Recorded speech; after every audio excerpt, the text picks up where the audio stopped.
ભગવાનના અવતાર હોય, ભગવાનની વિભૂતિ હોય, ભગવાનના વ્યૂ હોય અને સ્વયં ભગવાન પૂર્ણ પુરુષોત્તમ પોતે હોય.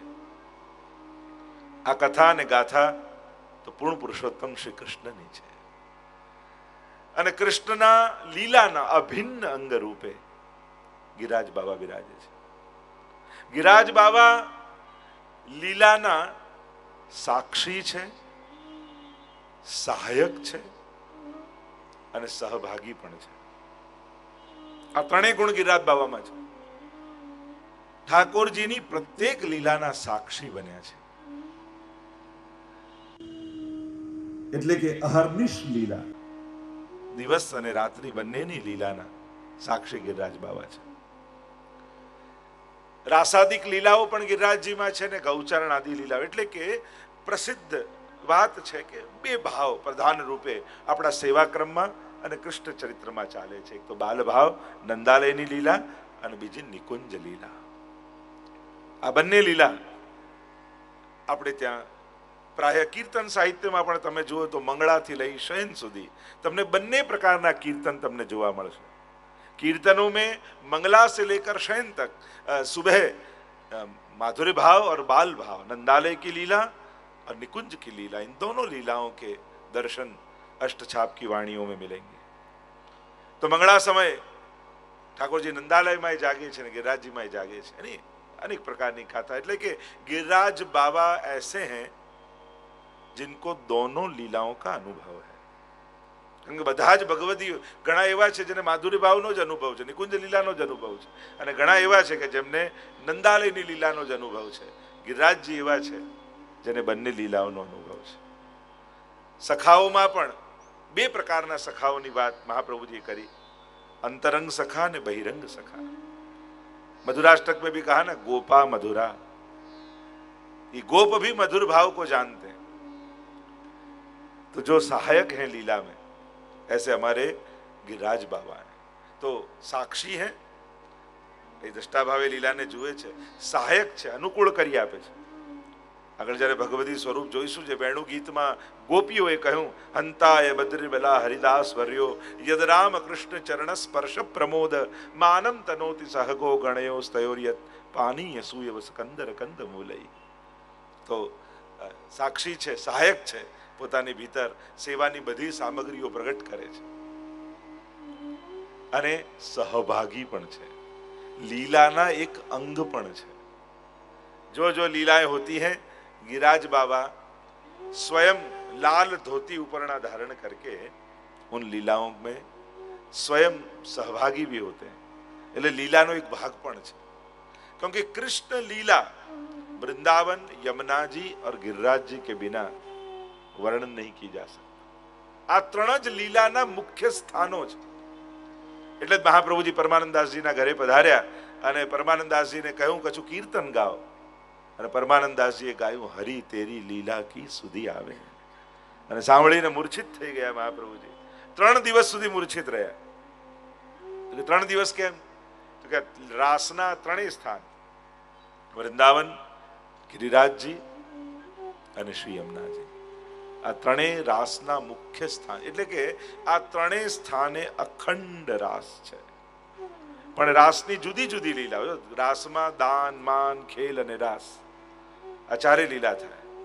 રોજ માન ધારણ કરે સ્વામીજી કે ઠાકોરજી, માન ધરે, રીસાય, પછી એકબીજાને મનાવે, અને માન્યા પછી અને ત્યાં લીલા શરૂ થાય, રાસ શરૂ થાય. અને રાસમાં ઠાકોરજી અને સ્વામીજી એકબીજાના શણગાર શ્રી ગિરિરાજજીમાં કરે છે. એટલે જુઓ ને, સિંદૂરી શિલા, લિપસની શિલા, આદિ શિલા છે ને. કારણ કે શૃંગાર તો બધા થયા, પછી એમ થયું કે અરે શૃંગાર તો થઈ ગયા પણ હજી કંઈક અધૂરું લાગે છે. એમ તો હા, કાજલ લગાવવાનું તો રહી ગયું. એક શિલા પર હાથ ઘસ્યો તો એક કજરી શિલા થઈ ગઈ. આજે પણ શિલાજીમાંથી કાજલ નીકળે છે, અને એમાંથી કાજલ પ્રગટ થયું અને સ્વામીજીની આંખમાં કાજલ લગાવી, સ્વામીજીએ ઠાકોરજીને લગાવી. અને હજી કંઈક ખૂટે છે, થયું આ માંગમાં સિંદૂર તો રહી ગયું. બીજા શિલા પર હાથ ઘસ્યો તો એ સિંદૂરી શિલા થઈ ગઈ, એમાંથી સિંદૂર પ્રગટ થયું. જો આજ ભગવદીતાના લક્ષણ છે. અને ઠાકોરજીને સિંદૂર ધર્યું. એવા અનેક પ્રકારના ચરિત્રો. બાલ લીલામાં પણ લપસની લીલા આદિ, એની પણ એટલે ગિરિરાજ બાવા સેવામાં સહાયક છે. તો જે મૂળ ચર્ચા આપણે કરી રહ્યા છે, સીધા એ ચર્ચા પર જઈએ. ગિરિરાજ બાવાના જે વિભિન્ન સ્વરૂપોની આપણે ચર્ચા કરી રહ્યા છે. આજે એમ તો મારે તો ગિરિરાજ ધાર્યાષ્ટકમ લેવું હતું, બધા જ પાસાઓ ગિરિરાજજીના લઈ, સમય રહેશે તો આપણે લઈશું. તો પહેલું સ્વરૂપ પર્વત ગિરિરાજ બાવાનું. 4 સ્વરૂપની જે ચર્ચા આપણે કરી રહ્યા હતા.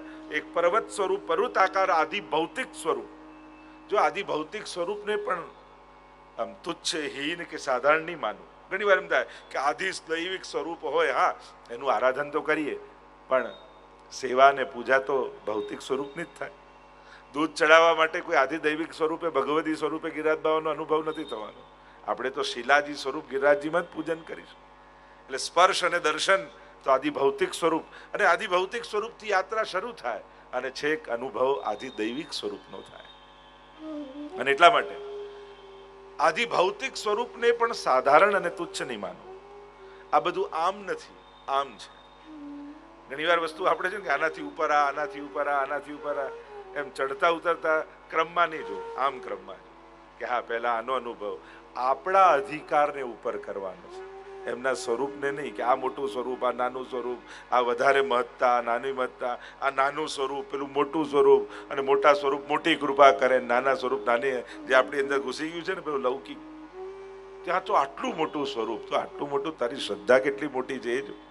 સ્વરૂપ કેટલું મોટું છે મહત્વનું નથી. એમ તો તમે ગોકુલ જાઓ, મથુરાધીશના પ્રાગટ્યની સ્થલી 7 તાળ જેટલા મથુરાધીશ પ્રગટ થયા, અને પદ્મનાભદાસજીને કહ્યું મારી સેવા કરો. મહાપ્રભુજી બિરાજે છે, મારી સેવા કરો. મહાપ્રભુજી કે મારી ગોદમાં બિરાજો એવા થાવ તો તમારી સેવા કરી, બાકી આ સ્વરૂપની સેવા કલયુગમાં તો સંભવ નથી. અને કહેવાય છે કે મથુરાધીશ મહાપ્રભુજીની ગોદથી થોડી જેટલો ભાગ છે એટલા થઈ ગયા, ગોદમાં આવીને બિરાજ્યા. અને એટલા માટે આપણે ત્યાં વિરાટ સ્વરૂપની મહત્તા નથી, માધુર્યયુક્ત સ્વરૂપની મહત્તા છે.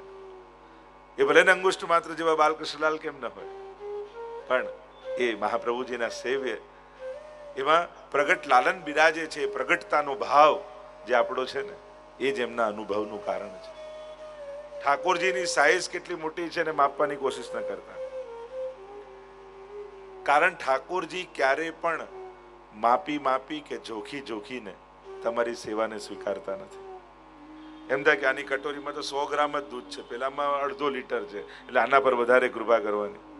માપનું દૂધનું માપ લઈને બેઠા હો ઠાકોરજી ના. ધોરી કો પય પરમ રસાલા, 7 ઘૂંટ ભર પીજે લાલા.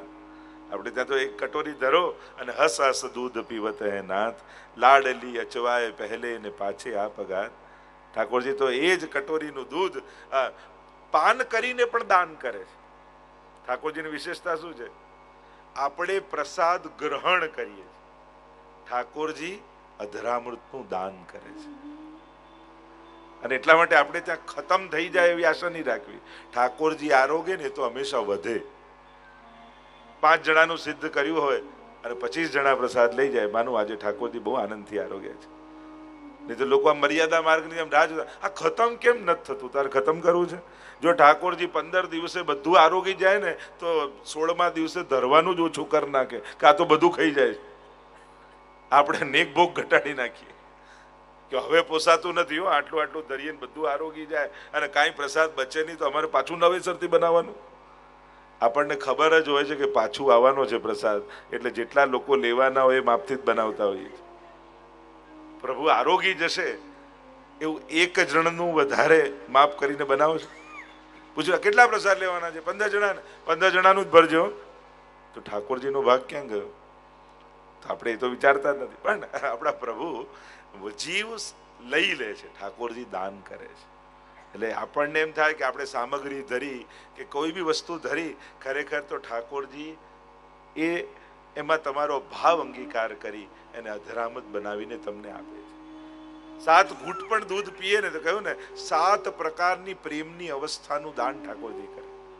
પ્રેમ, આવેશ, પ્રવેશ, ત્રપા, મૂર્છા, સ્નેહ, આસક્તિ આદિ 7 વસ્તુઓનું દાન એક ઘૂંટ લેતા જાય અને ભક્તિનું દાન કરતા જાય.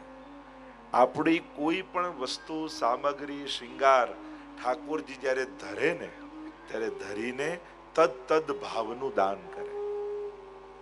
આપણે ત્યાં તો કૃપા પ્રાપ્તિનો પ્રકાર જ આ છે. આ તો સ્વામીજીના ભાવનું, આ તો યમુનાજીના ભાવનું, આ તો ચંદ્રાવલીજીના ભાવનું. એટલે કે યમુનાજી ના ભાવથી ઝારીજી, એટલે તમે જ્યારે ઝારીજી ભરી અને પધરાવો બાજુમાં, એટલે યમુનાજી એટલા પ્રસન્ન થઈ જાય કે તે મારો અંગીકાર સેવામાં કરાવ્યો, જ્યાં હું તને આશીર્વાદ આપું છું, આવું સૌભાગ્ય તને પણ પ્રાપ્ત થાય. આપણે ત્યાં લીલા પરિકરની કૃપા પ્રાપ્ત કરવાનો પ્રકાર જ એ છે કે એમને સેવામાં અંગીકાર કરાવો તો એમના આશીર્વાદની પ્રાપ્તિ તમને થાય. એટલે જ એ સામગ્રીના ભાવ બતાવવામાં આવ્યા. અને ભાવ એટલે કેવલ એ જ સખીજનો આરોગાવે એમ નહીં, એ સામગ્રી ભાવની આરોગાવી એટલે એ વ્રજભક્તના આશીર્વાદ તમને મળ્યા, એ વ્રજભક્તની કૃપાના અધિકારી તમે થયા. એવો ભાવ આપણે ત્યાં તો શ્રી ગિરિરાજ બાવાની જે ચર્ચા કરી રહ્યા છે, તો ભૌતિક સ્વરૂપની જે વાત કરું છું આપણે ત્યાં, એટલે જ શાલિગ્રામજી અને ગિરિરાજજીને પુષ્ટાવાનો ક્રમ નથી. કોઈ ગિરિરાજજી પધરાઈને લાવે એમના ઘરે, તો જેમ લાલનને પુષ્ટાવવા પડે છે એમ ગિરિરાજ બાવાને પુષ્ટાવાના ન હોય. એ તો સ્વયં ભગવદ રૂપ છે જ, એમના કણ કણમાં ઠાકોરજી બિરાજમાન છે જ.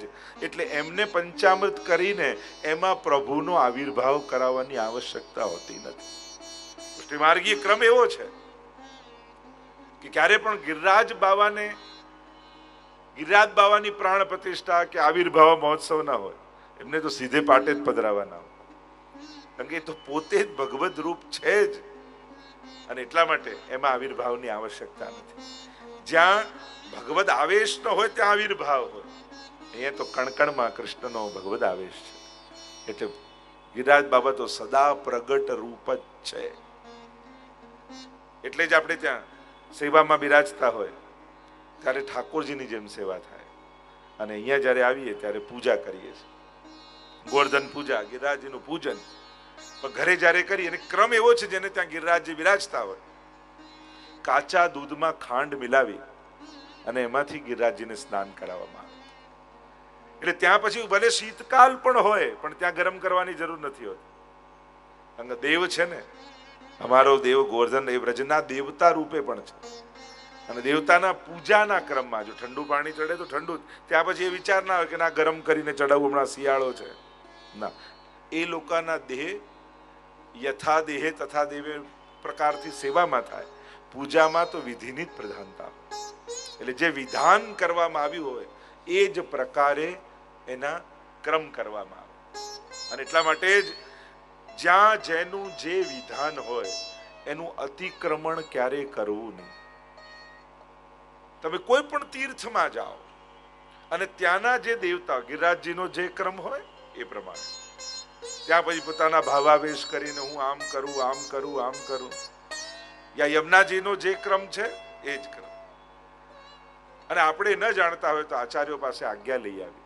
પણ કોઈ પણ વસ્તુનો અતિક્રમણ કરવાથી, એટલે કે એને ઓળંગવાથી મર્યાદાને, એમને શ્રમ પડે છે. એટલે ગિરિરાજ બાવા માટે હંમેશા સાવધાન રહેજો કે ક્યાંય આપણે ગિરિરાજજી હોય, યમુનાજી હોય, બ્રજમંડળ હોય, ભગવત સ્વરૂપો હોય, આપણો ભાવ એમના શ્રમનું કારણ ન બની જાય, એના માટે સાવધાની રાખો. તો જે ચર્ચા કરી રહ્યા છીએ પર્વત ભાવની, કે ગિરિરાજ બાવા મૂર્તિમંત પર્વત સ્વરૂપે બિરાજે છે. અને પર્વતો પણ આપણે ત્યાં તીર્થ રૂપ માનવામાં આવ્યા છે. અને એટલા માટે એ પર્વતાકારને ગઈકાલે જે ચર્ચાને વિરામ આપ્યા હતા, 5 સ્વરૂપ ગિરિરાજ બાવાને એની ચર્ચા કરી. રત્ન જડિત ગિરિરાજજીનું એક સ્વરૂપ છે જેની ચર્ચા કરી, વલ્લભાખ્યાન આદિમાં ગાયું. બીજું સ્વરૂપની જે ચર્ચા કરી, ગાયનું સ્વરૂપ ગિરિરાજ બાબા. એમ કહેવાય કે એકવાર પણ પરિક્રમા કરો તો આ 5માંથી કોઈ એક સ્વરૂપે ગિરિરાજજી અવશ્ય દર્શન આપે છે.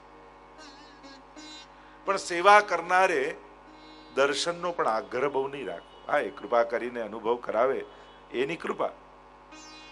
પણ માલિક ભીતર બિરાજતો હોય અને ચાકર જો બહાર બુહારી કરતો હોય, તેવી શરત ન રખાય કે એ બહાર આવીને જોઈ જાય. પણ એ જોઈ જ રહ્યો છે, એની દ્રષ્ટિ છે જ. એટલે ક્યારે પણ લૌકિક વ્યવહાર જેવી બુદ્ધિ ભગવત સેવામાં નહીં રાખવી. આપણે જે લૌકિક વ્યવહારિક બુદ્ધિ સંસારમાં રાખીએ છીએ ને, એ બુદ્ધિ સેવામાં નહીં રાખવી. આપણે તો એ ભાવ કે ઠાકોરજી અહીંયાથી પધારશે અને ક્યાંક એમને શ્રમ ન પડે એટલે બુહારી કરો. આ પણ એક ભાવ છે. ઘણી બધી ચર્ચાઓ કરી શકાય. તો રત્નજડિત ગિરિરાજજી રૂપની વાત કરી. બીજી ગાય સ્વરૂપની વાત કરી કે ઠાકોરજીના એ પ્રસાદી. કારણ કે બીજો એક ભાવ ગાયનો શું છે? ગાય કેમ રૂપ ધારણ ગિરિરાજ બાબા કરે છે? કારણ કે જ્યારે બ્રહ્માજીએ પરીક્ષા કરી, અને બ્રહ્માજીએ પરીક્ષા કરી એટલે ઠાકોરજી સાથે જેટલા વાછરડા અને ગ્વાલો હતા એમને પોતાના લોકમાં લઈ ગયા, અને પોતાના લોકમાં લઈને યોગ નિંદ્રામાં સુડાવી દીધા. થયું કે આ બધા વ્રજવાસીઓ રડી રડીને અડધા થઈ જશે, અને ઠાકોરજીને થયું કે બ્રહ્માજીને મોહ થયો છે, એટલે પોતાનામાંથી વાછરડા અને પોતાનામાંથી ગ્વાલ પ્રગટ કરે. હવે 1 વર્ષ સુધી આ લીલા ચાલી છે. હવે લીલા ચાલી અને ઠાકોરજી જ વાછરડા અને ઠાકોરજી જ ગ્વાલ. હવે લીલા ચાલી એટલે કે રોજ જેવી ક્રિયા તો થાય જ. એટલે રોજ ઠાકોરજી વાછરડા અને ગ્વાલોને લઈને ગિરિરાજજીની તળેટીમાં ચરાવવા આવે. હવે બધા ભગવત રૂપ છે. હવે એ ગ્વાલ બી ઠાકોરજી છે ને વાછરડાઓ બી ઠાકોરજી. હવે વાછરડા ગિરિરાજજીની તળેટીમાં ઉગેલા ઘાસને ચરે, અને ગાય ચરતી હોય ને વાછરડા, એના મોઢામાંથી લાર પડે, અને લાર પડે અને માટી ભીની થાય. એટલે ભીની થાય તો એમાંથી પાછું એ ભીનાશને કારણે એમાં ઘાસ ઉગી જાય. એટલે ગિરિરાજ બાબા વિચાર કરે કે આ વાછરડા નથી, આ તો ઠાકોરજી છે. આ લાર કોઈ સાધારણ નથી, એ તો ઠાકોરજીનું અધરામૃતની સુધા છે, અને એ સુધાને કારણે એ અધરામૃત રૂપ ઘાસ ઉગ્યું છે. અને એ કોઈ બીજું લઈ જાય એના કરતા હું ગાય બનીને અધરામૃતનું ગ્રહણ કરી લઉં. એટલે ભગવત અધરામૃતનું ગ્રહણ કરવા માટે ગિરિરાજ બાબા ગાયનું રૂપ ધારણ કરી અને ઘાસને રોજ ચરે છે. અને એટલા માટે ગિરિરાજજીની તળેટીમાં ચરતી ગાય દેખાય ત્યારે આ ભાવ કરો કે પ્રભુના અધરામૃતથી જે ઘાસ ઉગ્યું છે એને ગિરિરાજ બાબા ગાય રૂપ ધારણ કરી અને અધરામૃતનું ગ્રહણ કરી. અનેક અનેક ભાવો આપણે ત્યાં તો અનેક કેટલા ભગવદીઓએ જુદા જુદા પ્રકારના અનંત ભાવો બતાવ્યા છે ગિરિરાજજીની લીલા. ત્રીજું એક જે સ્વરૂપની ચર્ચા કરી, એક ગ્વાલના સ્વરૂપની ચર્ચા કરી. ગિરિરાજ બાબાનું એક સ્વરૂપ ગ્વાલનું છે, અને આ એક ગ્વાલ એવા છે 12 વર્ષની આયુ, લાલ ધોતી ઉપરના ધારણ કરે છે અને હાથમાં લાલ લાકડી હોય છે. ચતુર્ભુજ દાસજીને આ ગ્વાલ સ્વરૂપથી ગિરિરાજ બાબાએ કૃપા કરાવી. આખો પ્રસંગ ઘટઋતુ વાર્તાનો તો પ્રસિદ્ધ છે. ગુસાઈજીએ ચતુર્ભુજ દાસજીને આજ્ઞા કરી, ચતુર્ભુજ દાસ જાઓ, પૂછડીના ભાગમાં જાઓ અને ત્યાંથી ઠાકોરજી માટે ફૂલ લઈ આવો. જો આખી દ્વાદશ નિકુંજની ભાવના, આખો વર્ષોત્સવનો ભાવ ત્યાં બતાવ્યો. અને ચતુર્ભુજ દાસ પૂછડીના ભાગમાં ફૂલોને શોધતા શોધતા ફરવા લાગ્યા, ચૂંટવા લાગ્યા. અને એટલામાં સુંદર મધુર ધ્વનિ પૂછડીના ભાગમાં ગિરિરાજજીની કંદરામાંથી અવાજ સંભળાવા લાગ્યો. થયું કે આ મધુર ધ્વનિ ક્યાંથી આવે? સવારનો સમય. અને ધીમે રહીને ચતુર્ભુજ દાસ ભીતર પ્રવેશ કરી ગયા, અને અંદર જતા જાય. ક્યાંય છે ગિરિરાજજીની ભીતર એ ધ્વનિને સાંભળતા સાંભળતા, ફૂલોને શોધતા શોધતા અંદર પ્રવેશ્યા. જો ગુસાઈજી કેવી કૃપા કરી. અને ત્યાં જુએ તો સુંદર સ્વર્ણના સિંહાસન પર પાછળ સુંદર સૈયાજી છે, અને એમાંથી જાગી ઠાકોરજી અને સ્વામીજી. અને જ્યાં આ દર્શન થયા ગદગદિત થઈ ગયા ચતુર્ભુજ દાસ. અરે આવી કૃપા ગુસાઈજી મારા પર કૃપા, આ સાધારણ નેત્રોથી આવા અલૌકિક સ્વરૂપના મને દર્શન થઈ રહ્યા છે. આવા દુર્લભ દર્શન કે પ્રાતઃ કાલ પ્રભુ જ્યારે જાગીને ઠાકોરજી અને સ્વામીજી સાથે પધારી રહ્યા છે. પાગ લટપટી છે, ધસી ગઈ છે, શૃંગાર અસ્તવ્યસ્ત થયા છે, માળા મચરાઈ ગઈ છે, અને એવા અલૌકિક દર્શન થયા. હાથ જોડીને વિનંતી કરી, નેત્રો ભરાઈ આવ્યા. પ્રભુ, ગુસાઈજીએ મારા પર તો કૃપા કરી, અને મને આ નેત્રોથી ગિરિરાજજીની ભીતર ગિરિરાજ બાબાની કૃપાથી આવા અલૌકિક દર્શન થયા. પણ જગતમાં અનેક દૈવી જીવો છે, લીલાના જીવો વિછડ્યા છે, એના ઉપર આવી કૃપા ક્યારે થાય? ત્યારે ઠાકોરજીએ કહ્યું, મેં ષટ સંપત્તિ સંસારમાં પ્રગટ કરી છે, અને આ 6 માંથી એકનો પણ જો જીવ આશ્રય કરે તો એને માર્યા આ અલૌકિક લીલાના પ્રગટ નેત્રોથી દર્શન થાય. તો પ્રભુ આ ષટ સંપત્તિ કઈ છે? કહ્યું મારું ભગવત સ્વરૂપ પુષ્ટાયેલું, બીજું વલ્લભ અને વલ્લભ કુલ, ત્રીજું શ્રી યમુનાજી, ચોથા શ્રી ગિરિરાજજી, પાંચમા શ્રી યમુનાજી અને છઠ્ઠા શ્રીમદ ભાગવતજી સ્વામીજી. આમ 6 તત્વો મેં પ્રગટ કર્યા છે. અને આ 6 માંથી કોઈ એક તત્વનો પણ આશ્રય કરશે ને તે એને આજ નેત્રોથી પ્રગટ લીલાના દર્શન થશે. ચતુર્વદ દાસ તો ગદગદિત થઈ રહ્યા છે, મારા પર આવી વિશેષ કૃપા થઈ. પણ આશ્ચર્યથી જોયું તો બધા જ ગોપીજનો છે, પણ પાસે એક લાલ ધોતી ઉપરણા ધારણ કરી એક ગ્વાલ ઉભા છે. પૂછ્યું આ કોણ છે? તો કે આ તો ગિરિરાજ બાવા સાક્ષાત પોતે છે. અને આ ગિરિરાજજીની કૃપા તમારા પર થઈ ચતુર્વદાસ, અને એટલે તમને સહજ કોઈ પ્રયાસ કર્યા વગર તમારા ઉપર આ કૃપા થઈ રહી છે, આ પ્રસાદ તમને મળી રહ્યો છે. કહ્યું આ તો એક લીલા છે, ગિરિરાજજીની ભીતર તો અહર્નિશ આવી અખંડ લીલાઓ ચાલી રહી. ચતુર્વદાસજીએ સાષ્ટાંગ દંડવત કરી વિનંતી કરી કે જયરાજ આપ કૃપા કરો તો મને આ લીલાના દર્શન થાય. ઠાકોરજીએ કહ્યું કે આ ગિરિરાજ બાવા જો કૃપા કરશે ને તો તમને દ્વાદશે દ્વાદશ નિકુંજના દર્શન થશે. ભીતર ગિરિરાજજીની ભીતર દ્વાદશ નિકુંજ અને 6 ઋતુઓ પ્રગટ બિરાજમાન છે, અને અહર્નિશ અમારા યુગલ સ્વરૂપની ત્યાં લીલા ચાલી રહી છે. આવો ચતુર્વદાસ અમે તમને લઈ જઈએ. યુગલ સ્વરૂપ ચાલ્યું. ગિરિરાજ બાવાએ હાથ પકડ્યો અને હાથ પકડી અને સૌથી પહેલા સ્વામિનીજી નિકુંજમાં લઈ ગયા. દ્વાદશ નિકુંજની ભાવના બતાવી. પ્રાતઃકાલનો સમય, મંગળાથી ગોપી વલ્લભ ભોગ સુધીનો સમય. સ્વામીજીની કુંજમાં હાથ પકડીને લઈ ગયા સ્વયં ગિરિરાજ બાવા. દરેક કુંજમાં 2 પ્રકારની કુંજ હોય, એટલે 6 ઋતુમાં 12 કુંજ, એક મણીની હોય અને બીજી પુષ્પની હોય. જ્યાં ભીતર પ્રવેશ કર્યો ચતુર્ભુજદાસજીએ, પીળો પીળો પ્રકાશ ચારે બાજુ દેખાવા લાગ્યો, અને જોયું તો પુખરાજ, અને ચારે બાજુ પુખરાજ મળ્યા છે, અને એનો પીળો પ્રકાશ ચારે બાજુ પથરાયો છે, અને અંદર જોયું તો પુખરાજનો સુંદર બંગલો છે. અને એટલામાં સ્વામીજી આવ્યા, ઠાકોરજીનો હાથ પકડી અને પુખરાજના બંગલામાં ઠાકોરજીને પધરાવ્યા. દ્વાદશે દ્વાદશ નિકુંજમાં 6 ઋતુઓ ત્યાં સેવા કરે છે, અને જ્યાં સ્વામીજી પધરાવા જાય ત્યાં તો યુગલ સ્વરૂપને વસંત ઋતુ સખી બનીને આવી, અને સખી બનીને આવી યુગલ સ્વરૂપનો હાથ પકડીને બંગલામાંથી લઈ ગઈ, અને જ્યાં પુષ્પની કુંજમાં જુએ તો સુંદર ડોલ બનાવ્યો છે. અને મંગળાથી ગોપી વલ્લભ ભોગનો સમય એ વસંત ઋતુનો સમય છે, અને સુંદર ડોલની સજાવટ છે, ઝૂલો બાંધ્યો છે, ડોલ બાંધ્યો છે, અને યુગલ સ્વરૂપને ત્યાં પધરાવ્યા, અને ઝોંટા દઈ દઈ વસંત સખી અદ્ભુત ડોલ દંડવતી શિલા સુધીનો આ વિસ્તાર છે જ્યાં વસંત ઋતુ વિરાજમાન છે. અને વસંત સખી એટલા ભાગમાં પોખરાજની કુંજમાં સ્વામીજીની કુંજમાં બિરાજ્યા, અને ડોલમાં બિરાજી અને યુગલ સ્વરૂપ વસંત સખી ઝુલાવી ગઈ.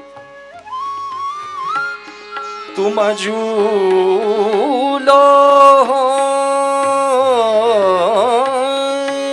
हरख झूला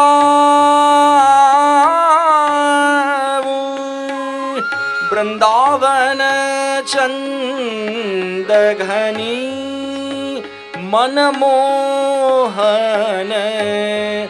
अद्भुत डोल બની. રાજભોગનો સમય થયો, એટલામાં વસંત ઋતુનો સમય પૂરો થઈ ગયો, અને ગ્રીષ્મ ઋતુ સખી બનીને યુગલ સ્વરૂપ પાસે આવી. વિનંતી કરી કે હે યુગલ, હે કૃપાનાથ, હવે યુગલ સ્વરૂપે આપ મારી કુંજમાં પધારો. શ્રી પ્રભુને પ્યારા શ્રી યમુનાજીના લાડીલા એવા રસિક સત્સંગી વૈષ્ણવોને જય શ્રી કૃષ્ણ. જે સ્ત્રીના આ વચનામૃત તમને ગમ્યા હોય તો આ વિડીયોને લાઈક કરજો, વધુમાં વધુ વૈષ્ણવોને શેર કરજો, અને કમેન્ટ બોક્સમાં જય શ્રી કૃષ્ણ જરૂર લખજો. અને અમારી ચેનલ શ્રી વલ્લભ સત્સંગને સબસ્ક્રાઈબ કરવાનું ભૂલશો નહીં. જેથી તમને આવા અવનવા વચનામૃતો મળતા રહે.